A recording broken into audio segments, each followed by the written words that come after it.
Love this song, and love it even more now after Solange's proclamation and Saint Heron. Shout out to everybody for such a fantastic night.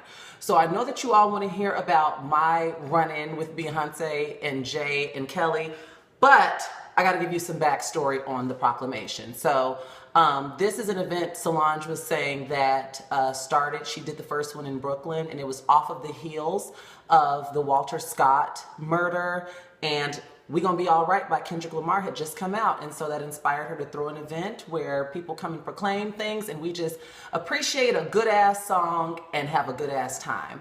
And that's exactly what we did. So what happened was, in order to, okay, so I saw Solange tweet out the link. I was actually invited by a friend, but Solange tweeted out the link, and what you had to do is there was like a $10 RSVP, and you had to proclaim something at the door. So we get to the venue. By the way, the venue was to be announced. So the whole time I was like, I know Solange likes intimate things. This is not the first Solange thing I've been to. I know she likes intimate settings. And is it at someone's house? Because the location was I don't think that they emailed us the address to the venue until maybe about 2 hours before the party was supposed to start. So I went with two friends, Kendall and Kaylin. I have to watch how fast I say their names because I'm so used to saying Kendall and Kylie. You know when I'm talking to y'all, but Kendall and Kaylin. And we went, and when you went in the front door, there were sheets of decorative paper and a lot of pens, and you had to make a proclamation before entering the party. So I proclaimed something that I'm keeping to myself. I think Solange is going to post them to Saint Heron, so you'll have access to those. But anyway, so we're in the party, and it was from 9 to 2. And okay, I don't know how to paint this. The venue was super, super, super, super, super small.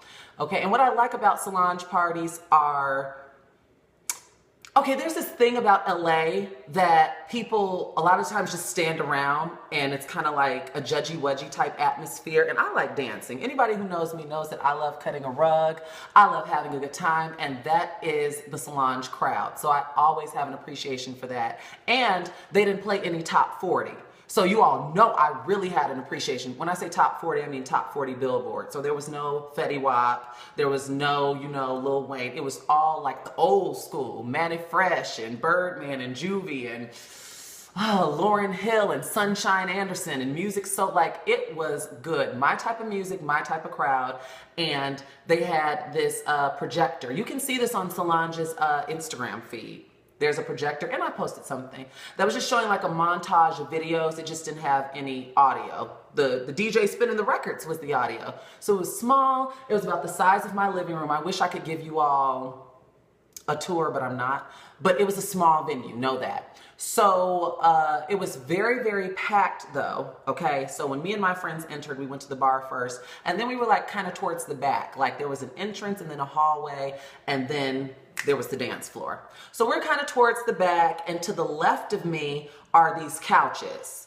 And the couches kind of do an L shape, so imagine it coming down like this. I'm standing right here. So here are the couches. I'm right here with my friends. It's me, Kendall, Kaylin, and two other girls right here. So after a while, Solange did enter the party, and I was like, yay, because I was there for Solange. She was hosting it. I loved the cause of it, and that's why I was there. So Solange enters the party, and she's there with Melina. You know, Melina is a video director. She directed Deja Vu. She directed, these are for Beyonce videos. She directed Deja Vu. She directed Ring the Alarm. She has done a lot of videos. She has the receipts. So Melina comes over, and she tells everybody on the couches, because the couches are preoccupied. I'm thinking that maybe it's reserved. There's a tiny stage at the front.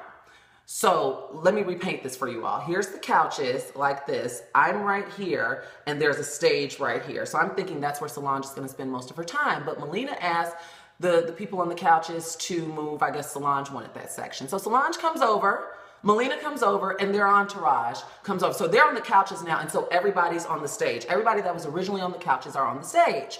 So I'm trying to paint this so you guys can be in the room with me. So we're dancing, everything's still going and going, okay? And then security, I see security start doing this. There's all of this, and there's no Julius, mind you, okay? Because you all know that Julius is a celebrity in his own right. No Julius. I'm seeing security do this. And then there was this one security guard who kept me, Kendall, Kaylin, and the two other girls where we were. So, and then they pushed the rest of the party. Okay, so here's the L, here's me. Security blocked all of this off. Like, here's the entrance. They blocked all of this off, and so all of the party was like up in this area. But we're blocked off. We're with Solange and her entourage. The entire party is blocked off from Solange by velvet ropes and security. I'm 3 people away from Solange, but I don't say anything. I mean, she's not going to say anything, so I'm not either. And I wasn't going to harass her. We were there to have a good time. Let your inhibitions fly. So, y'all, I kid you not. Okay, security moves out of nowhere. Out of nowhere, Beyonce hits the corner. Oh my God, it feels so weird because I've explained this story and I wanted to give it to you all fresh before the energy died down, but Beyonce hits the corner. So my friend made me so mad. She's standing, okay, let's say I'm my friend. Beyonce comes around the corner and is literally like right here. My friend didn't even notice, okay, because they weren't like in a rush. It was Beyonce and Jay, but Beyonce was in front. Beyonce wasn't even in like a rush, but mind you, she has to walk past us to get to these couches, okay? So I'm like, Kaylin, that's Beyonce. I didn't say it that loud though. And she was like, oh my God. By the time Beyonce, I didn't even think I did not think. I tapped Beyonce's shoulder. And when I tell you, let me give you some perspective. I didn't even have to extend my arm. It was like this. This is how close this woman was to me. Tap, tap, tap. So I tap her and I say, hey, Beyonce. And she gave me one of these. Hey, how you doing? When I tell you, after she did that, after she spoke, like I was so close to her. And keep in mind, this was a dark venue. I saw the browns of her eyes and the moles on her face. Like I was that close to her. Smelled good. She had on a leather jacket, white dress, smelled of the gods. And she is what I described on Instagram, irritatingly beautiful. Like, irritatingly beautiful. She's so good looking. So good looking. But anyway, once she spoke to me, I was like, I instantly got hot and I had my phone in my hands. And I remember security kept telling us to put our phones away. And we're like, for what? We're at Solange's party. Like, for what? But I guess they didn't want to be photographed. I didn't know this. So I go to take a picture of Beyonce. She's like right, which was so tacky. I know better. I really do know better, but I was in the heat of the moment. So she's right in front of me. I go to take a picture and it comes out dark. This was for Snapchat. So then I turn my flash on and as soon as I hit it, JC touches my phone, puts his head over my phone. I apologize though, and I forgot. I was so mad at myself because you guys know that Jay-Z's birthday is Friday, and me knowing all of this, I should have known better. I forgot to tell him happy birthday, but he just seemed just mildly agitated. But what I did notice from his body language is he's very protective of Beyonce, very, very protective. So I agitated him a little bit. I might have, but everything was cool. Like, you know, it wasn't a big deal. I did apologize, and he seemed to have accepted it. So I'm looking at Beyonce. She goes to take her seat. I think she had about 2 tequila sunrises, but after a while I couldn't keep up with the drinks. Like, she wasn't drinking a lot, but I want to say she had about 4 drinks. This is all, I'm going to say alleged because I don't know what was in her glass. They looked like tequila sunrises, okay? She stayed seated and was doing like a little bop, you know, but she stood up on certain songs. She turned up to Missy Elliott's new song. And then she got up, before I jumped the shark. So then we're still chilling. I cannot believe Beyonce is like right here in front of me and nothing is separating us but maybe 4 or 5 people. Solange has moved down the line now. Now she's just talking to Beyonce. Jay-Z's, you know, chilling. And before I know it, I look up and Kelly Rowland is entering, like right in front of me. Like, keep in mind where I'm standing, you can't see the entrance. It's just people walking past. But the only people that were allowed to walk past had security entrance because I was kind of like, the whole party, and I forgot to mention, the party couldn't really see Beyonce and Jay-Z because everyone was standing up in front of them. It was like a human shield. So they're sitting down and able to kick it and drink and stuff. And the party is forced to party because you can't see them. Only we had access to them because keep in mind, here are the couches and here are us. They're like right here, literally 7 to 10 feet away from me the entire night. So Kelly Rowland then walks in and I say, hey, Kelly. And she's like, hey. Like Kelly was really, really personable. Not that Beyonce wasn't, but Beyonce was just Beyonce, you know? And Kelly ended up sitting even close. I was separated from Kelly Rowland by 2 people. And it just was, she got her a few drinks. It was a great time. There were no cameras allowed, but what I took away from this experience, guys, is I wasn't really tripping because I know there will be a next time that I get a picture with these girls. A lot of people may not understand my sordid history with Destiny's Child. Well, it's not really sordid. It's just that I credit the women of Destiny's Child for I sought refuge in their music, in their image. Like, they got me through a lot of my adolescence. So I kind of hold them. I love them like Oprah loves Tina Turner, like Oprah loves Diana Ross. I love all 3, Kelly, Michelle, and Beyonce. And if you know me personally, then you know this to be true. I have been tracking their career since I was 11, and I'm about to be 28, okay? But I'm no crazy stan. I know when to let people, they're still people. I know when to let them chill out and have fun and things like that, but it just was such a surreal experience. So while I did not get a picture with them, if you go on my Instagram, instagram.com/Shar says so, you can see a quick little snap I did. Even though, you know, it was after the Jay-Z thing, but a quick little snap I did right before they took their seats. And it was just cool to watch. Like, they stood up, that's what I was gonna say, when they played Selena, a Billy Billy Bamba. And you know that scene in Life is But a Dream when Beyonce, Kelly, and Solange, are dancing to love me, say that. It was like that all over again. Like, those girls, I felt like a fly on the wall. Like, I was in like their living room because they were having such a freeing, fun time. And it felt so good to see Beyonce just kick. Like, she seemed so goofy, but she was just kicking it. And what's that one song? You know when it goes, big ups to all my hate. Beyonce was sitting in her seat and I got my life as a beehiver. She was in her seat and she was like, big ups to all my haters. And I was like, yeah. You know, in my head. I didn't do that in person, but in my head.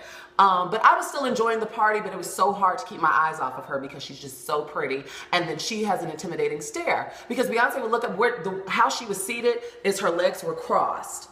I'm right here. So her legs are crossed, Jay-Z's right here, and she's like talking and stuff. But every once in a while we would lock eye contact. Or I'd see her like I'm looking off over here to the party and I feel her staring at me. So I smile. And then I look, and you know, she's smiling too. So it just was so, like I said, I have those memories. Kelly was hyping the girls up. They played Back That Ass Up. And anyone who knows me personally knows that that is my turn. It doesn't matter what I'm doing or where I'm at. If I hear Cash Money Records taking over for the 99 and the 2000, then damn it, I'm taking over for the dance floor. And Kelly was kind of like hyping it. It was just fun. It was fun, but I felt voyeuristic, like a fly on the wall. And her and Jay just seemed so in love. I didn't think that they were doing it for show, honestly. You know, the little whatever, because they were like playing with each other, but no one could see them. So it's not like they were doing it for show. I think that they're genuinely in love. And yeah. And then I heard Solange, the party ended at 2, but I heard Solange whisper to security, can we have the venue to 4, to the owners till 4? So while they kicked all of us out at 2, they got the venue to 4, but one of my friends had to leave and I should have stayed because we were technically a part of like the party. They don't know, like they had entourage, like, you know, miniature entourages with them. You don't know who I'm here with. And security, the way that I was positioned, y'all, I was not part of the party. I was part of their party because there was nothing, no security, nothing separating me from Beyonce, Jay-Z, Solange, and Kelly Rowland. Nothing, but just a few people. But see, I'm not that girl. Plus, I was a little on pins and needles. Like, if I try to go over there, I may get escorted, body slammed, and escorted out. So I stayed in my, and then one of my friends asked security, could he Snapchat? And they said, Snapchat what? And he was like, my environment. And he was like, yeah, you can. I wouldn't aim my cameras over there. So they just really didn't want to be filmed or recorded or anything like that. So I respected their privacy to an extent. I just was excited and I felt the need to tell all of you all at the same time. Everybody was loaded and had a good time. And it's just crazy. You pay $100 and something to be 7th row standing room only for the Mrs. Carter tour.